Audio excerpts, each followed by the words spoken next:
Como diz minha amiga, agora vai. Bom dia, meus nobres. Bom dia, boa tarde, boa noite, boa madrugada. O horário que chegar essa aula aí, que esteja tudo em paz com vocês. Bom, meus nobres, aula remota 4, né, vídeo 4. Vamos continuar aí com língua portuguesa, oitavo ano B, CMAS, Aiquara, Bahia, Brasil. Vamos fazer um 2021 melhor. Sei que tá difícil para todo mundo, mas a gente consegue. Eu quero lembrar vocês que nós temos um canal chamado Gramática Nobre, onde a gente posta as aulas. Vocês podem revisar, podem ver outros materiais, certo? Tendo acesso à internet, um Wi-Fi, dados móveis, chega lá, se inscreva, compartilhe, comente, dê essa força para a gente alavancar mais seguidores. Bom, meus nobres, um assunto muito importante que vocês vão ver aí durante toda a sua vida estudando língua portuguesa. O oitavo ano já tem uma maturidade um pouco mais avançada, pode ouvir certos pontos importantes, sabendo que a educação ela possui leis que as orientam. E aí temos a BNCC, que é a lei mais atual na educação, que nos dá aí algumas diretrizes, alguns pontos para a gente poder seguir na educação de qualidade. Em língua portuguesa são 4 eixos. O que é um eixo? É um fundamento, é uma base. O primeiro eixo é a oralidade, é o falar, né? A oralidade, então, é também um assunto da língua portuguesa, não é só o ato de falar, você fala, eu falo, nós falamos, não. A oralidade também é uma discussão, uma disciplina, é um momento da aula. Neste momento você vai usar o quê? A sua percepção, a sua sensibilidade, o seu entendimento e usar a sua palavra. Um seminário, um debate, e por aí vai. Numa dramatização, para quem gosta, ou para quem, né, pode aprender com as aulas. Segundo ponto é a leitura. Leitura, interpretação são muito importantes também. Então, é um segundo eixo da língua portuguesa.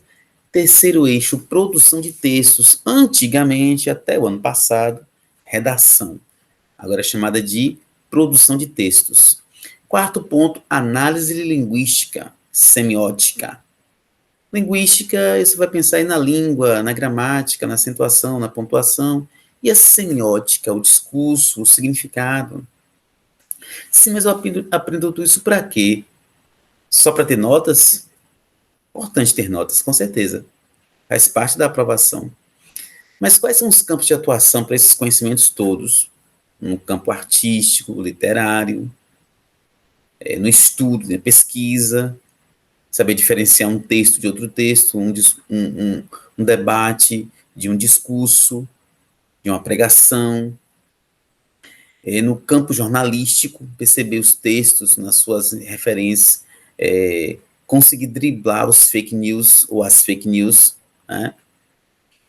O campo midiático, quer dizer, das mídias, e, obviamente, na atuação na vida em público, né? Na vida pública, porque nós somos seres sociáveis, nós somos seres públicos.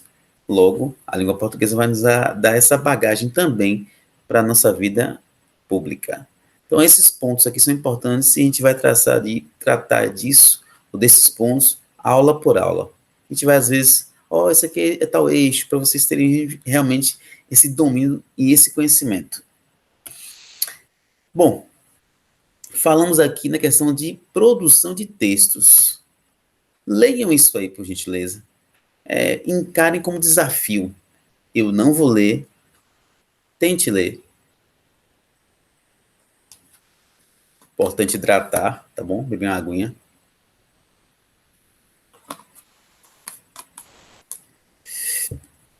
Você conseguiu ler? Eu posso chamar isso de texto? Eu vou tirar o print depois, tirar um retrato e colocar no nosso grupo do oitavo ano B, do CMAS. E também, no nosso canal, você pode ler e deixar um comentário, entendi, não entendi. Fique na sua pesquisa aí. Aí a pergunta é, o que é um texto? Aula passada, a gente está hoje revisando com vocês. É todo enunciado que faz sentido. Isso faz sentido? Para um determinado grupo, nós aqui, oitavo ano B, em uma determinada situação. Qual é a situação aqui agora? Aula gravada para o oitavo ano B, CMAS, Aiquara, Bahia, Brasil. Será que o que foi visto aqui anteriormente é um texto? Porque nós somos esse grupo. Se for texto, faz sentido. Fica para um próximo momento, mas olha, desafio. Olha o pente, olha o pente, olha o pente. Nós falamos que temos alguns eixos, e um dos eixos é a produção textual. E o tema do oitavo ano, o primeiro tipo de texto nosso é texto narrativo barra conto enigmático. Na próxima aula, a gente vai dar um foco nesse tipo de conto e teremos atividades para produzir contos enigmáticos. Bom, personagem, espaço, narrador, tempo e enredo.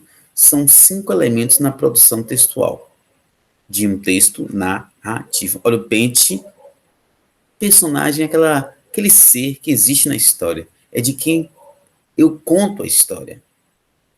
Na novela Gênesis, a personagem terá. Tá vendo? Eu falei de uma personagem. No filme O Homem-Aranha, Tia May, eu falo de alguém. Espaço é onde ocorre a história.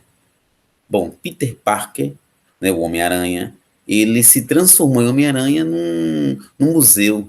E isso foi picado por uma aranha. Então, espaço é onde ocorre a história. Narrador é quem conta a história. Se você assiste a novela Gênesis na Record, vê que dentro da narrativa da novela, o próprio Deus é o narrador. Ele conta a história da humanidade. E o narrador pode ser uma personagem da história. No caso da novela, não. É só alguém que conhece a história. Isso? Então, o narrador pode ser personagem, o narrador pode ser onisciente, é aquele narrador que sabe de todas as coisas. E pensando na novela como exemplo, literalmente ele é onisciente, porque ele sabe de todas as coisas, ele é o próprio Deus. E o narrador pode ser também em terceira pessoa, que é aquele que conta apenas o que é aparente, o que é visível. Pense aí no jogo, domingo agora, passado, Flamengo e Inter. Você contou aquela história fantástica, aqueles acontecimentos, aqueles gols, vibrou, e você é o narrador em terceira pessoa. O tempo do jogo foi domingo passado, mas temos um jogo na quinta-feira, futuro, tá vendo? Então, isso é uma coisa, é um estudo muito dinâmico. Na verdade, esse texto narrativo, ele é ação o tempo todo. E o enredo, você pode dizer assim, no filme Homem-Aranha, a personagem, né, principal, Peter Parker, ele teve um desentendimento com o tio. Daí se separou um pouco do tio, foi em busca de, né, novos conhecimentos, mas não sabia como lidar muito bem com isso. E infelizmente ele perde, né, o seu tio num, num assalto. Né? Houve um assalto, tal, o cara fugiu e acabou atingindo o tio de Peter Parker. O enredo é um pouco da história. Vamos lá? Bom, nosso livro aí, né, da geração alfa, nós já lemos esse texto, vamos relê-lo agora. Se eu fosse Sherlock Holmes, pesquise quem é Sherlock Holmes. Você vai ver que ele é um grande investigador. De Medeiros e Albuquerque, é o autor do texto, também pesquise sobre ele. Os romances de Conan Doyle me deram o desejo de empreender alguma façanha do gênero de Sherlock Holmes, ou seja, fazer algo parecido com Sherlock Holmes. Pareceu-me que dele se concluía que tudo estava em prestar atenção aos fatos mínimos. Destes, por uma série de raciocínios lógicos, era sempre possível chegar até o autor do crime. Então já vê aqui que esse tipo de texto tem a ver com um texto enigmático, um texto que cria uma trama, uma dúvida, uma curiosidade. Olha que massa. Quando acabara a leitura do último dos livros de Conan Doyle, recebi a notícia de que meu amigo Alves Calado tinha sido nomeado delegado auxiliar. Como era fã das histórias de detetive, e aí o texto continua. Então a gente percebe aqui que é uma narrativa porque temos um narrador que por sinal faz parte da história, fala assim, ó, recebi, entende também a personagem. Temos o que? Acontecimentos, né? A própria aí, a nomeação do amigo dele, o fato de gostar das histórias de Sherlock Holmes. Então, são acontecimentos que a história possui. O tempo passado, né? Temos aí o que? O narrador, que já falei, que conta a própria história. Temos as personagens, o tempo, o lugar onde ocorre a história. Então, se ele fala de delegado, delegacia, né? Eu li os romances, pode estar em casa. Então, assim, são elementos que realmente provam que é um texto narrativo. Mas vamos lá. Passamos para casa algumas atividades, vamos focá-las agora. Bom, o item 1 diz assim: a leitura do conto confirmou sua hipótese baseada no título? Explique. Bom, se eu fosse Sherlock Holmes, se eu fosse um investigador, tem a ver aí com o conteúdo do texto? Mas qual a hipótese você levantou? Então, essa questão vai ficar em aberto para a gente poder discutir, ou pelo WhatsApp, ou assim que for possível em sala de aula presencial. Mas, por enquanto, deixe a questão 1 no seu caderno para a gente poder discutir, porque é uma questão que envolve mais tempo da gente. Questão 2 diz assim: responda a seguir as questões sobre o narrador do conto. Conto é um tipo de texto narrativo. Olha o pente. Letra A. Caracteriza esse narrador. Ele é personagem ou observador? Justifique. Me deram. Pareceu-me. Recebi. Essas expressões me, recebi, indicam o quê? Que aquele que conta a história também é personagem. Então, como é que eu vou justificar as palavras usadas que são de primeira pessoa? Como assim eu, nós, a gente? Quando eu uso expressões como eu ou nós, eu me incluo na história, eu sou personagem e também narrador. Letra B. Releia o trecho a seguir. Que palavra indica o foco narrativo? Explique. Eu vou selecionar apenas uma, a expressão pareceu-me. O me indica que está em primeira pessoa, logo o narrador é personagem. Então, o que é narrador-personagem? Aquele narrador que também faz parte da própria história. Não é apenas um elemento da narrativa, mas é uma personagem da história. Revisão. Sujeito e índice de indeterminação do sujeito. Vamos focar aqui apenas no sujeito. Relê este trecho do conto Se Eu Fosse Sherlock Holmes, e eu dou uma pausa para vocês darem uma lida, certo? Tem alguns termos destacados, importantes. Se vier destacado, você também chama. Também você tem que ter atenção, que diziam, venceu e esperava. O que a questão que é disso? Letra A. Observe as formas verbais destacadas nesse trecho. A quem se referem? Bom, algumas diziam, como se fossem algumas pessoas diziam. Então, esse diziam está ligado a algumas. Venceu, porém, o partido das que diziam quem não deve, não teme. Quem é que venceu? Quem é que praticou a ação de vencer? O partido das que diziam quem não deve, não teme. Mas uma expressão tão grande, uma expressão, não importa o tamanho, se estiver vinculada ao verbo, indicando uma ação, uma qualidade, nós chamamos de sujeito gramatical. Eu esperava. Quem esperava? Eu. Letra B. Releia esta frase. Madame Guimarães e eu esperávamos pacientes.